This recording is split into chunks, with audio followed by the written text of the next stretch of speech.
चलो बच्चों, तो आज हम लोग एसएस में ये चैप्टर नंबर 10 कंटिन्यू करें, जिसका नाम है इंडिया एग्रीकल्चर।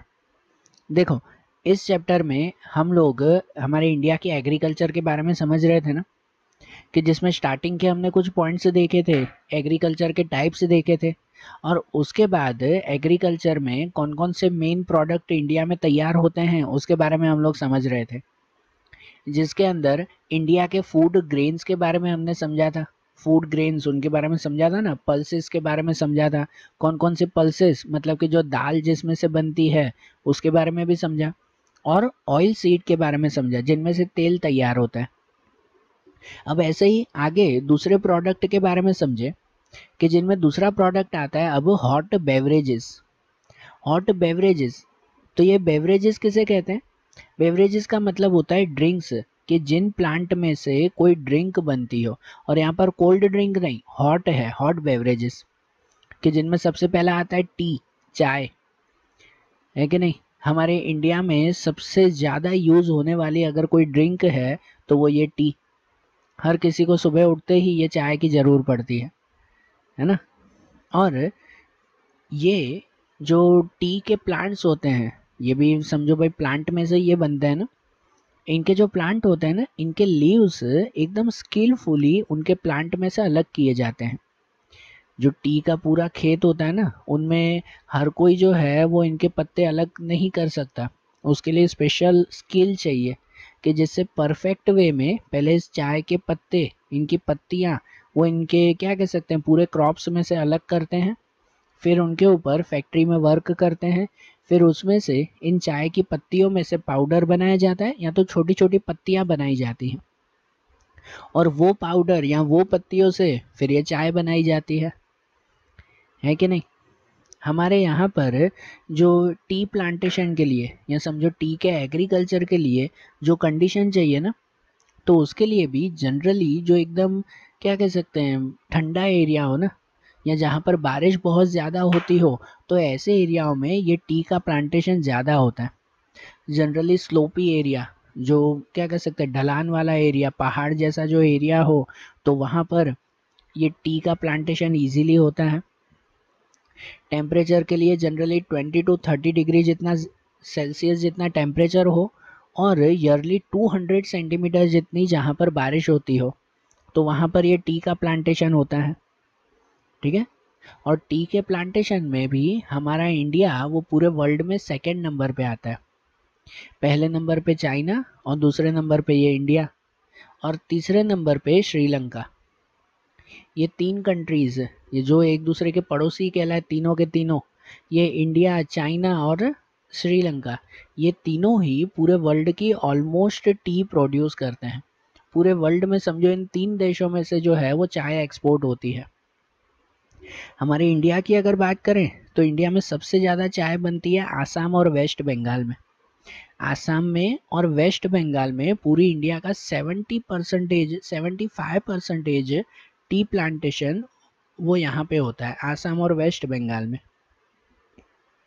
इनके अलावा दूसरे भी स्टेट्स हैं, जैसे कि उत्तराखंड, उत्तर प्रदेश, तमिलनाडु, कर्नाटक, ये प्लेसेस हैं। ये सब स्लोपी एरियाज है, जो हिल स्टेशन कहलाते हैं ना, वैसे प्लेसेस हैं, और वहाँ पर ही सबसे ज़्यादा ये टी का प्लांटेशन होता है।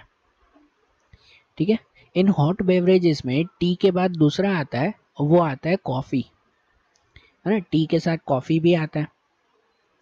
कॉफ़ी भी जनरली ऐसे प्लेसेस पर ही तैयार की जाते हैं जो स्लोपी एरिया हो, है ना, स्लोप जैसा, माउंटेन जैसे होता है ना स्लोपी एरिया, वहाँ पर। क्योंकि टी में ये टी प्लांटेशन, इनके जो ट्रीज होते हैं वो, उनमें पानी की ज़्यादा ज़रूरत तो होती है, लेकिन पानी एक जगह रुका रहे ना अगर, तो वो कॉफ़ी प्लांट को ख़राब कर देता है। इसलिए ऐसी वो ढलान वाली जो स्लोपी इसे लैंड चाहिए, कि जिससे जो है वो पानी आगे बहता जाए, एक जगह रुके नहीं, लेकिन पानी जो है वो कंटिन्यूसली आगे बहता रहे, बराबर ना। और दूसरी खास चीज़, कि कॉफ़ी प्लांट के लिए इसे सनलाइट की ज़रूर नहीं पड़ती, मतलब सनलाइट की डायरेक्ट ज़रूर नहीं पड़ती। सीधी धूप अगर इसके इस प्लांट के ऊपर आ जाए ना, कॉफ़ी प्लांट के ऊपर, तो वो पूरे प्लांट को डैमेज करती है या ख़राब कर देती है। तो डायरेक्ट सनलाइट इस कॉफ़ी को नहीं चाहिए।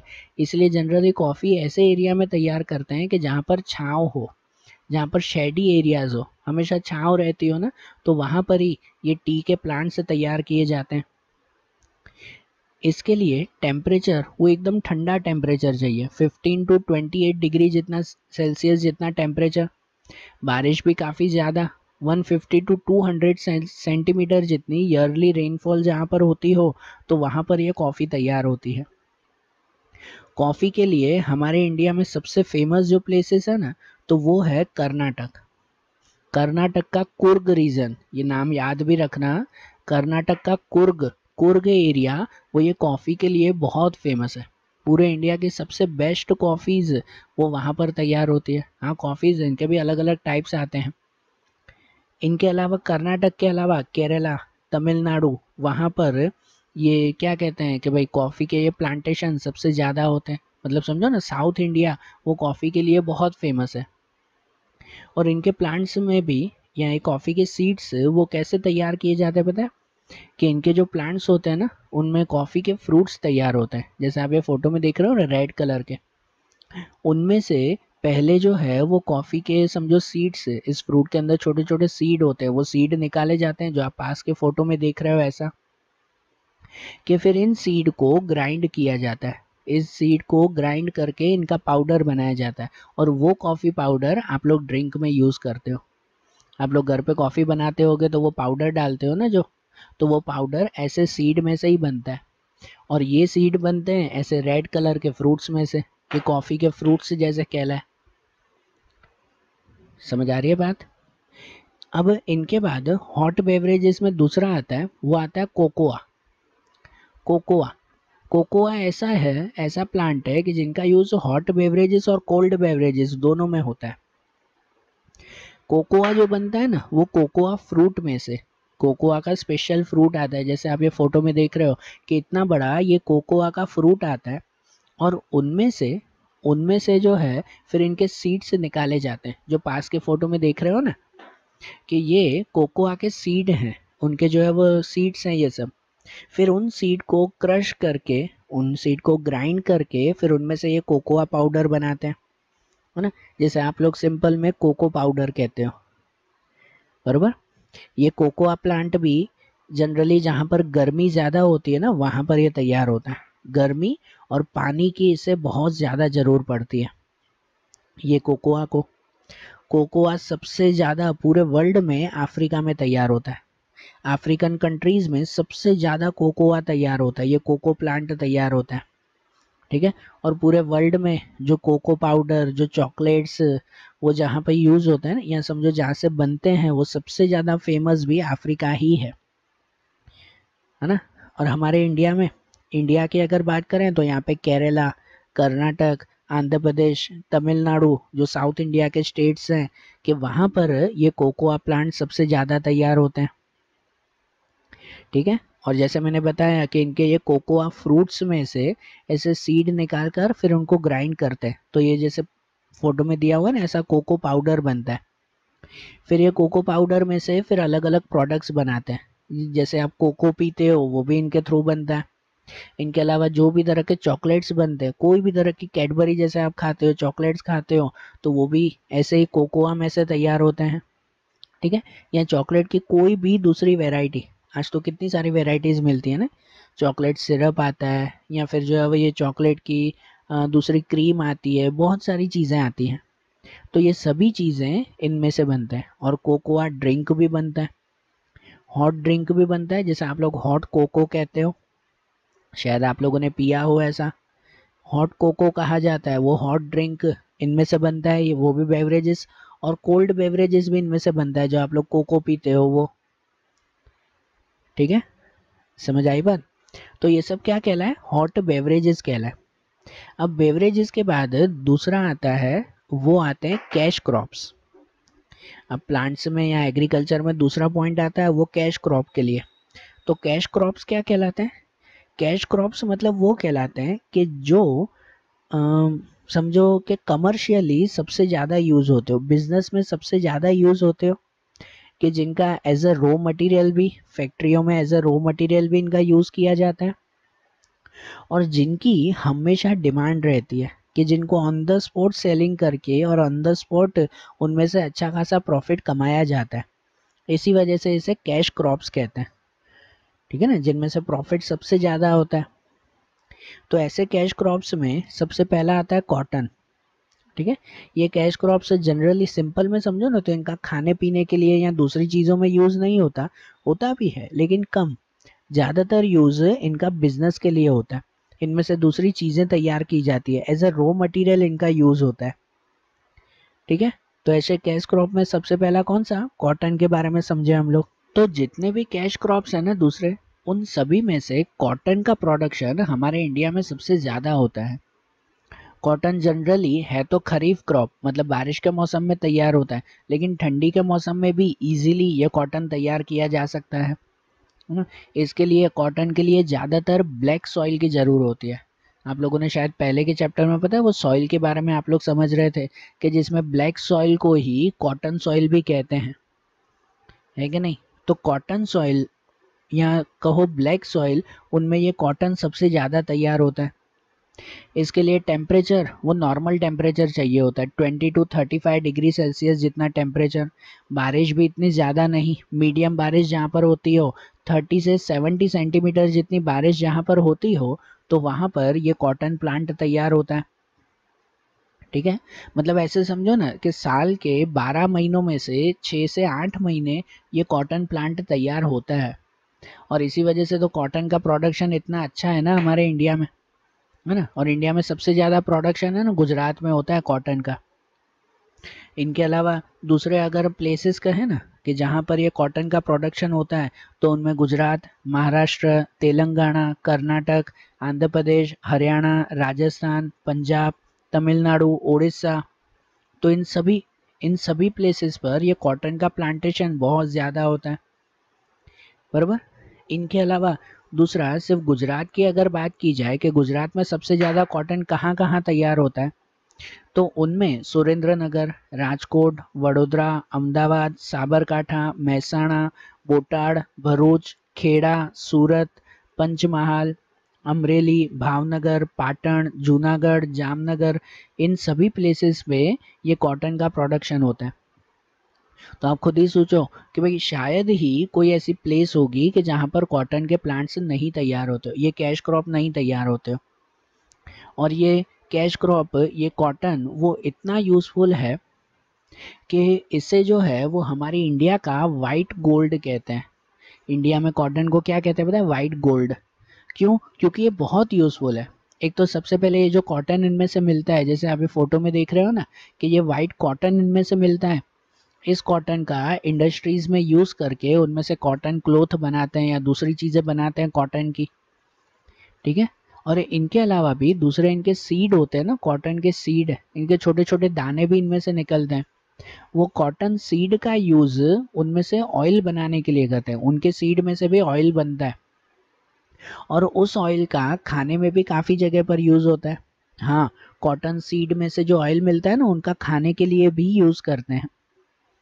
और इसके अलावा कॉटन का जो आखिरी का प्लांट बच जाता है ना, उनके सीड अलग से निकाल दो, उनके ये कॉटन अलग से निकाल दो, फिर बाकी का जो प्लांट बचा भी ना, तो उसका यूज़ एनिमल फॉडर में होता है, मतलब जानवरों को चारा खिलाने के लिए। तो इस तरह से कॉटन का जो प्लांट है ना वो हर तरह से यूज़फुल है। और इसी वजह से कॉटन को हमारी कंट्री में वाइट गोल्ड कहा जाता है, वही सफ़ेद सोना, इतना ज़्यादा इम्पोर्टेंट है ना ये, ठीक है।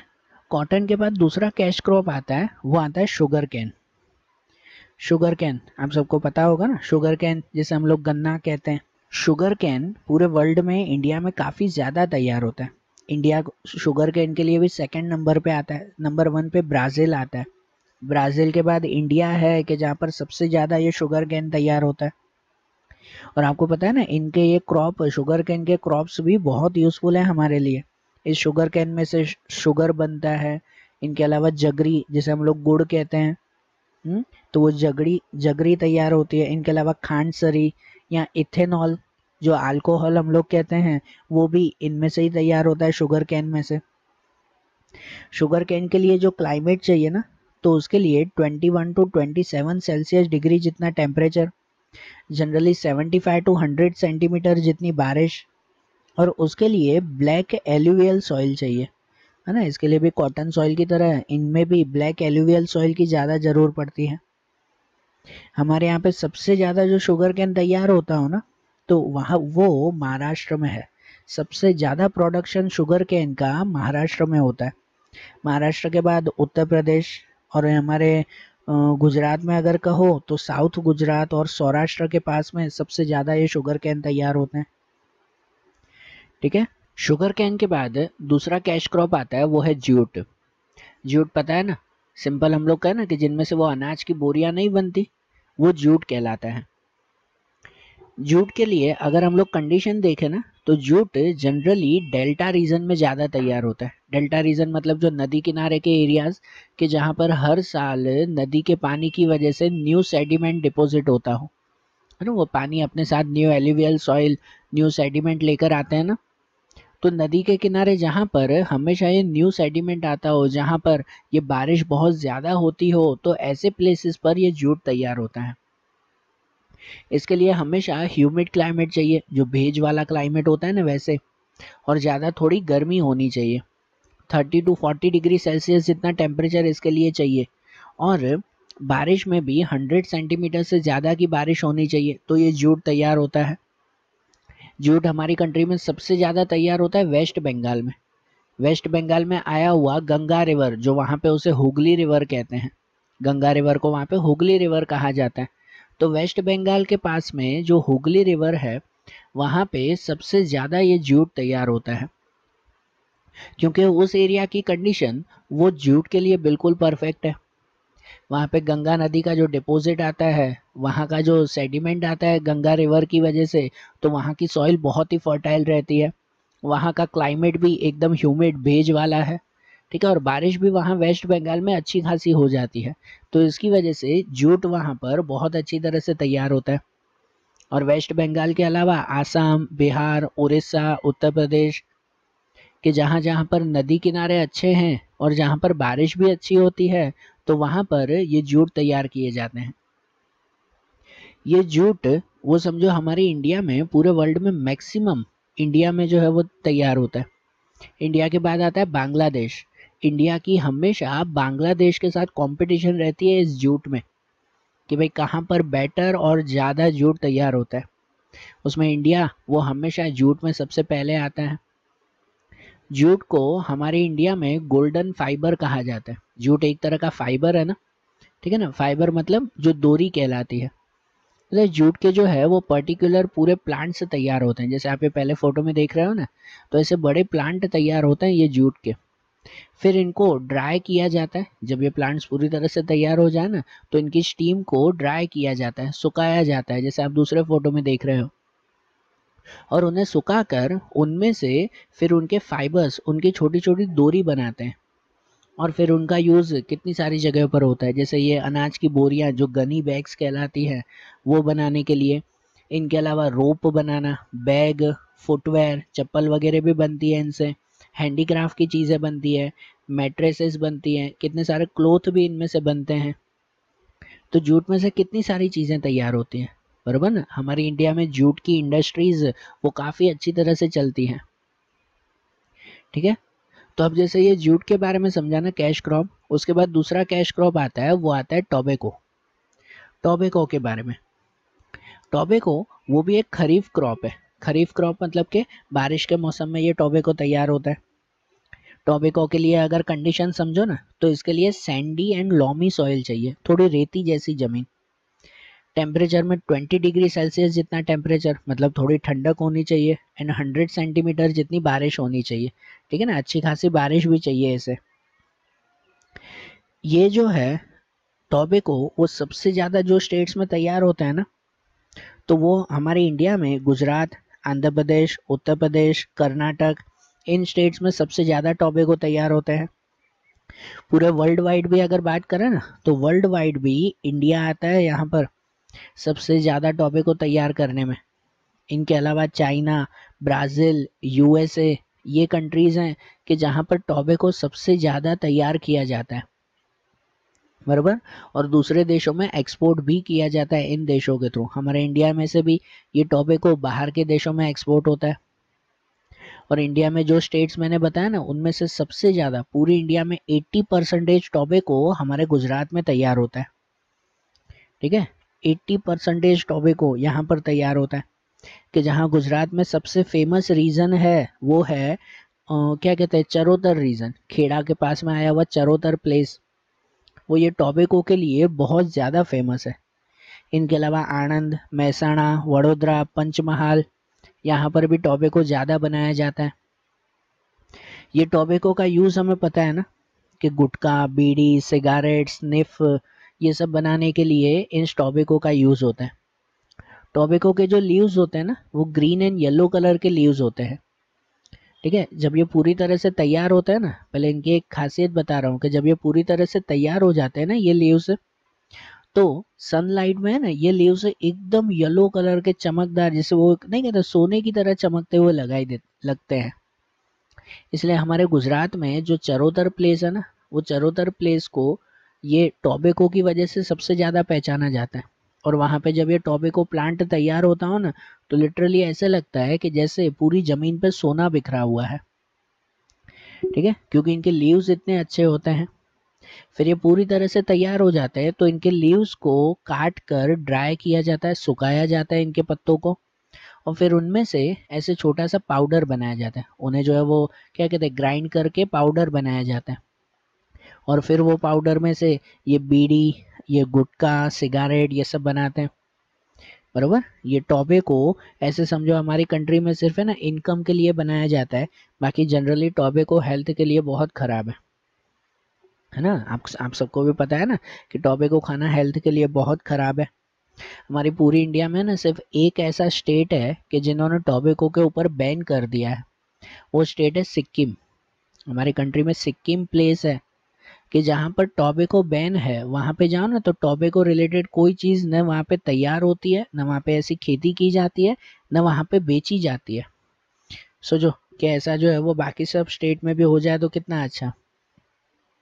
ठीक है, अब टोबैको के बाद दूसरा आता है कैश क्रॉप, वो आता है रबर। टोबैको के बाद रबर आता है। रबर है ना लेटेक्स ट्री में से बनाया जाता है। रबर के लिए स्पेशल ऐसी लेटेक्स ट्री आती है, और उस लेटेक्स ट्री के समझो क्या कहते हैं, मिल्क में से, उसके मिल्क में से ये रबर बनाते हैं। जैसे ये फोटो में देख रहे हो ना आप लोग, कि वो ट्री को स्पेशल स्पेशल स्किल से काटा जाता है। ऐसे नहीं कि कहीं पर भी चाकू लगा दे और उसमें से ये मिल्क निकल आएगा, नहीं, स्पेशल स्किल से स्पेशल टाइप में उसे काटा जाता है उस ट्री को, कि जिनमें से ये मिल्क निकलता है, और फिर उसे कोई भी बकेट में कलेक्ट करते हैं। ठीक है, जैसे फोटो में देख रहे हो ना, उसे ट्री के पास ही ऐसा बकेट रख दिया जाता है, और वहां पर ये पूरा मिल्क कलेक्ट किया जाता है। फिर इस मिल्क में एसिटिक एसिड मिक्स करते हैं। क्या मिक्स करते हैं? Acetic acid. और वो एसिटिक एसिड मिक्स करके फिर उसको थोड़ा सा गर्म किया जाता है, लो टेम्परेचर पे उसको गर्म किया जाता है ये मिल्क को। फिर उनमें से ही ये रबर तैयार होता है। ठीक है, फिर इनमें से प्रॉपर रबर तैयार होता है, और रबर का यूज़ फिर हमें पता है कि कितनी सारी जगह पर रबर की तो कितनी सारी चीज़ें हम लोग यूज़ करते हैं। जैसे गाड़ियों के टायर ट्यूब बनाने के लिए आप लोग वो पेंसिल के साथ रबर यूज़ करते हो, तो वो भी इसका ही एक टाइप है। बरोबर ना, जो बालों में पहनने के लिए भी रबर यूज़ होता है। तो ऐसे कितने सारे रबर के यूजेस हैं। हमारे यहाँ पर रबर सबसे ज़्यादा जहाँ पे तैयार होता है ना, तो वो है केरला, तमिलनाडु, कर्नाटक, आसाम, त्रिपुरा, ये प्लेसेस पर ये रबर के ये क्या कहते हैं ट्रीज सबसे ज़्यादा तैयार होते हैं। रबर के प्रोडक्शन में है ना, मलेशिया मलेशिया कंट्री वो पूरे वर्ल्ड में नंबर 1 पे आती है। कौन सी? मलेशिया कंट्री, वो रबर के प्रोडक्शन में नंबर 1 पे आती है पूरे वर्ल्ड में। तो देखो, अब जैसे हमने ये सब कौन से कैश क्रॉप्स के बारे में समझा ना, अब प्लांटेशन का दूसरा पॉइंट आता है जिसे हम लोग कहते हैं कॉन्डिमेंट्स। कॉन्डिमेंट्स एंड स्पाइसेस, मतलब समझो हमारे खाने के लिए मसाले, है कि नहीं, कि खाने में जो जो मसाले यूज़ होते हैं, तो उसके लिए भी तो हमारा इंडिया बहुत फेमस है ना।